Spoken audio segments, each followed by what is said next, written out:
আসসালামু আলাইকুম এভরিওয়ান, কেমন আছেন? আশা করি সকলে ভালো আছেন। তো আপনার মাঝে চলে আসলাম আরও একটি ভিডিও নিয়ে। তো আজকের ভিডিওতে আপনাকে দেখাবো রবি সিমে সকল টাকা কাটা সার্ভিস কীভাবে আপনি বন্ধ করবেন। তো আমাদের সিমে কিন্তু অনেক সময় দেখা যায় অকারণে টাকাগুলো কেটে নিয়ে আমরা বুঝতেও পারি না, বা অনেক সময় সার্ভিস অ্যাক্টিভ করা থাকে, সেগুলো সার্ভিস থেকে কিন্তু আমাদের অনেকগুলো টাকা কেটে নেয়। তো আপনি চাচ্ছেন এগুলো সার্ভিস একদম বন্ধ করে দিবেন, কীভাবে বন্ধ করবেন তার পুরো প্রসেসটা আজকের এই ভিডিওতে দেখিয়ে দেবো। তো ভিডিওটা স্কিপ করবেন না, স্কিপ না করে সম্পূর্ণ প্রসেসটা দেখতে থাকুন, তাহলে বুঝতে পারে। তো কথার বাড়াবো না, এখন ভিডিওর মূল পর্বে আসলে ভিডিওটা শুরু করা যাক। তো রবি সিমের সকল টাকা কাটা সার্ভিস বন্ধ করার জন্য আপনি প্রথমে তোমার ডায়াল প্যাড অপশনে, তো আমি আমার ডায়াল প্যাড অপশনে চলে আসলাম। চলে আসার পর এখানে আপনি ডায়াল করে দেবেন *123# *123 এই কোডটা আপনি ডায়াল করে দেবেন আপনার রবি সিমে।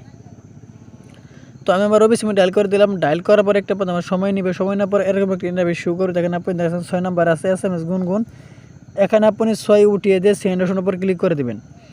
সেন্ড অপশনের উপর ক্লিক করার পর এরকম একটা ইন্টারভিউ শুরু করে দেখেন, আপনি দেখেন স্টার, এখানে আপনি একদম নিচে যেটা আছে নেক্সট, এখানে আপনি স্টার উঠিয়ে দিয়ে সেন্ড অপশনের উপর ক্লিক করে দেবেন।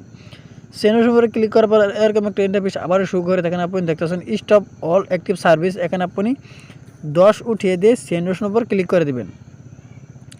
ক্লিক করার পর অল সার্ভিস ডিঅ্যাক্টিভেট সাকসেসফুল, অর্থাৎ আপনার যতগুলো সার্ভিস অ্যাক্টিভ করা আছে সমস্ত সার্ভিস কিন্তু আপনি একদমই চিরতরে বন্ধ হয়ে যাবে।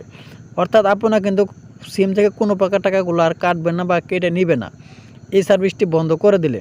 তো এই ছিল মূলত আজকের ভিডিও মনে ক্লিয়ারলি বুঝতে পারছেন। তো আজকের ভিডিও যদি ভালো লাগে অবশ্যই একটি লাইক করে দেবেন, আর প্লিজ চ্যানেলটি সাবস্ক্রাইব করে আমাদের সাথে থাকবেন। তো সবাই ভালো থাকুন, সুস্থ থাকুন, আল্লাহ হাফেজ।